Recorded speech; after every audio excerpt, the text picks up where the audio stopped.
which is very unpopular. So to a certain extent, I don't exclude the government is using violence as a pretext to force its policies. In Brazil, thousands rallied in Rio de Janeiro demanding that interim President Michel Temer step down. Demonstrators denounced the new government and expressed their frustration with the suspension of Dilma Rousseff. She's being investigated over allegations she broke the country's budget laws during her campaign in 2014. Rousseff, who was the country's first female leader, calls the interim government illegitimate. What we have today in Brazil is a temporary government and a president elected by 54 million people. Therefore, the temporary government is illegitimate from the point of view of the people's votes.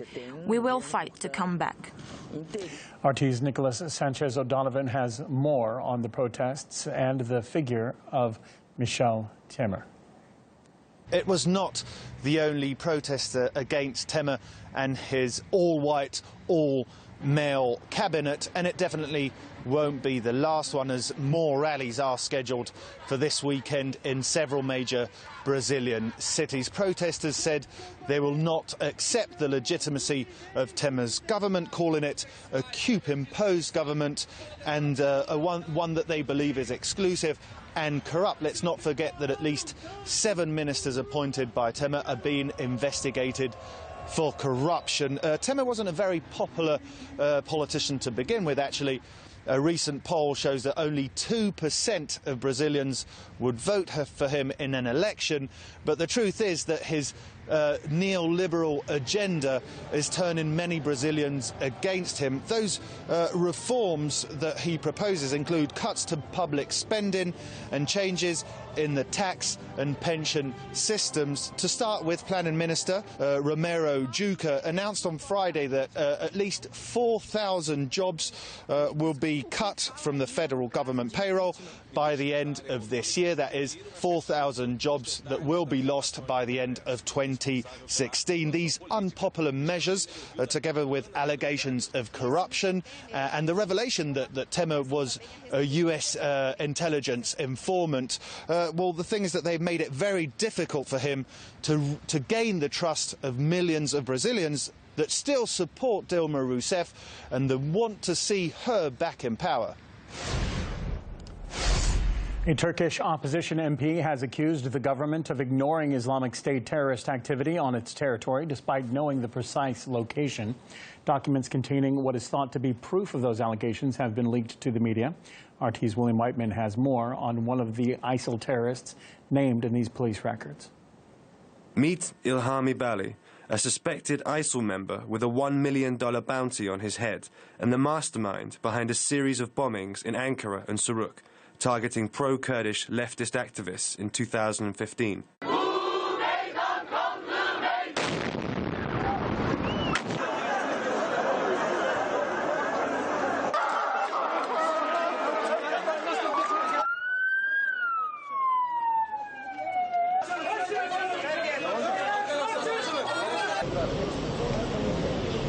According to leaked phone police tap documents provided to the press by Turkish opposition politician Eren Erdem, alongside thousands of other alleged ISIL members, Bali was able to seemingly engage and run various operations for the terrorist group within Turkey without ever being detained by authorities. Having further combed through the Bali phone tap documents, we have encountered a series of occasions where Turkish police have recorded Bali seemingly engaging in operations to get wounded ISIL members across the Syrian border to receive hospital treatment in Turkey. The most unusual occurrence that we have encountered so far, however, centers around Bali engaging in a conversation with an unidentified person.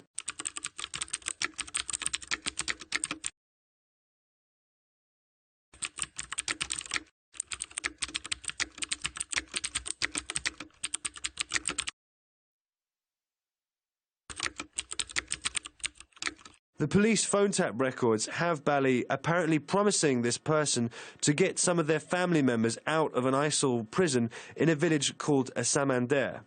Why is this unusual, you ask? Well, despite what you may have assumed, Samander isn't in Syria, it's in Turkey. And here's where things get even weirder. It's in northern Turkey, over a 10-hour drive and almost 1,000 kilometers away from the Turkish border city of Gaziantep, where Bali and his alleged terror cell are said to have been primarily based. Why would ISIL be operating a prison in Turkey and so far from the Syrian border? And most importantly, why is it that the police appear to have not intervened? We should of course point out that the Turkish government has vehemently denied all allegations of tolerating terrorist groups operating both domestically and abroad. Erdem has not only revealed these documents to the press, but has also spoken of them in Parliament. We are still waiting for a reaction from Erdogan's ruling Justice and Development Party. William Whiteman, RT. Aaron Erdem is from the opposition Republican People's Party. He also alleges that ISIL terrorists obtained sarin gas supplies on Turkish territory. Erdem is being investigated for treason. As an MP, he is currently immune from prosecution, but the Turkish government has submitted a motion to remove his parliamentary immunity. A mass brawl at a large Moscow cemetery has resulted in 3 deaths. Police have arrested more than 90 people and suspect a dispute between cemetery workers led to the violence. This video was posted by an eyewitness.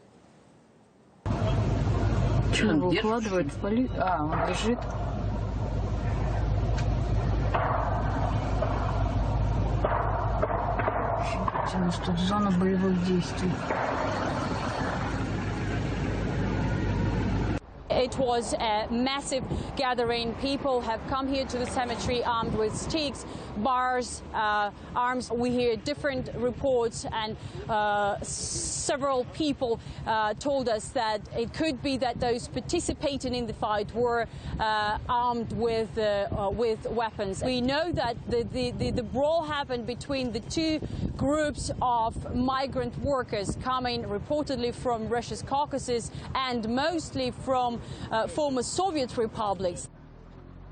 In Russia's southern Republic of Dagestan, 2 policemen were killed and 15 injured during a special operation there.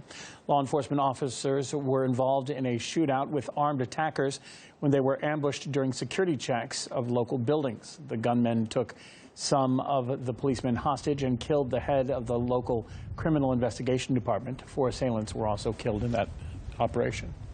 Now, after the break, we look at why the EU's naval mission in response to the migrant crisis has been dubbed a failure. You're watching RT International. Stay with us.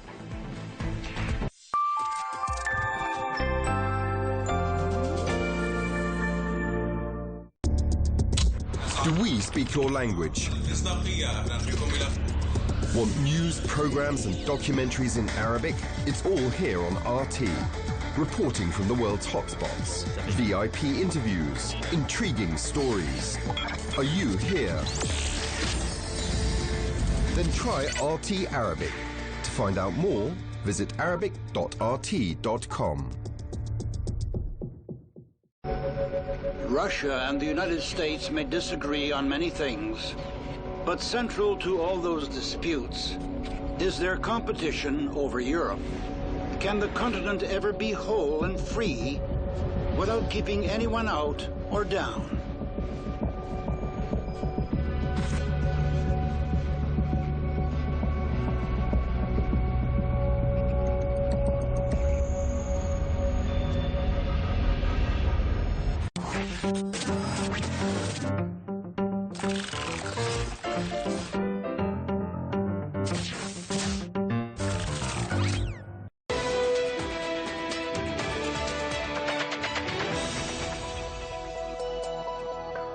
Welcome back. This is RT International. Now, an EU mission to smash migrant trafficker rings was a failure and an impossible challenge.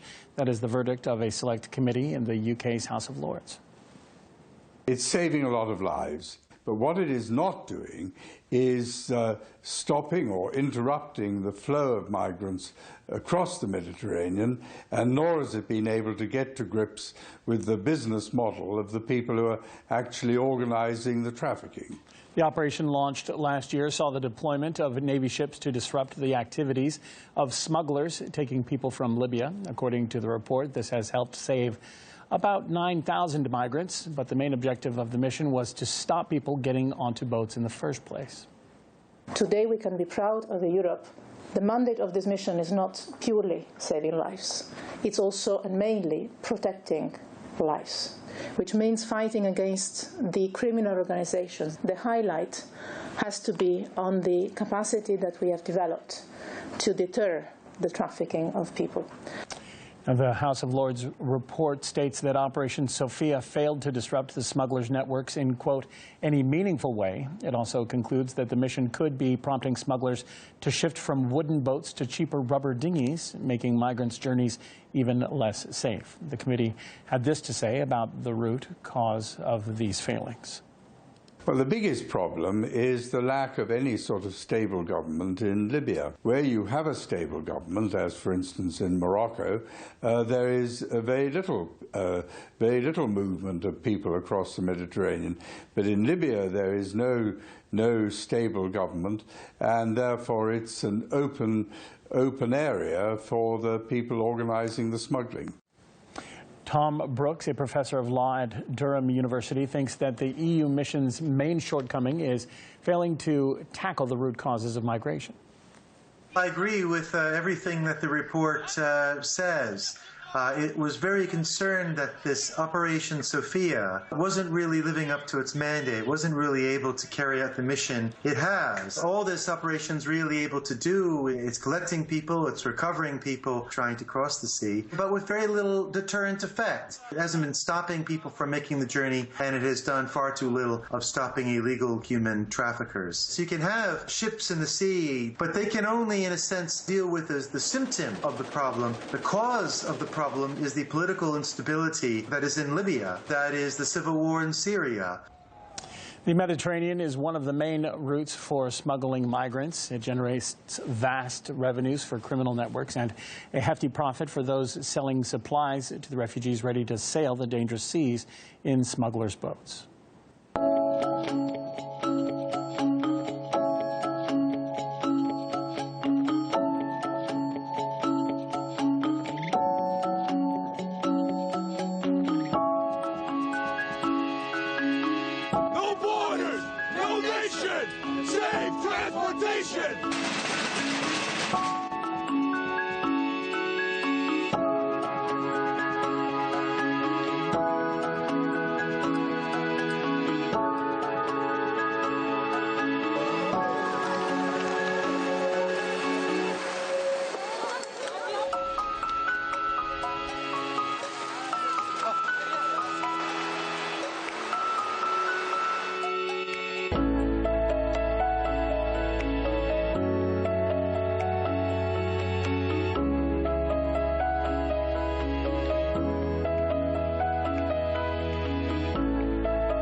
NATO is beefing up its missile defense shield in Eastern Europe, with radars being put closer to Russia's borders.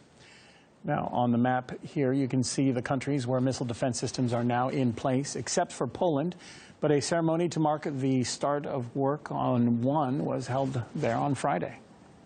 With the presence of President of the Republic of Poland, Andrzej Duda, head of the National Guard, Minister of National Defense of the Republic of Poland, Rakoń Macierewicz.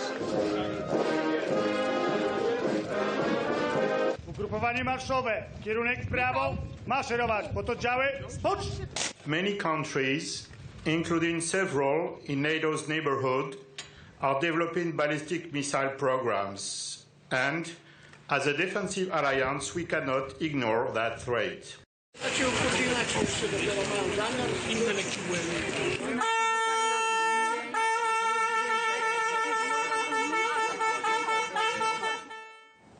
Now, the day before that, U.S. and NATO officials gathered in Romania to open another anti-missile site. In their speeches at the event, they made assurances that the system does not threaten Russian security. Our system is not directed against Russia.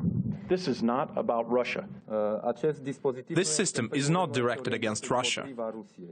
But the Kremlin was not satisfied with these assurances. The Russian president has expressed serious doubts about the defensive nature of the anti-missile system. Ничего подобного. Это не This has nothing to do with defense. It's about the US pushing its nuclear potential to the very edge. And that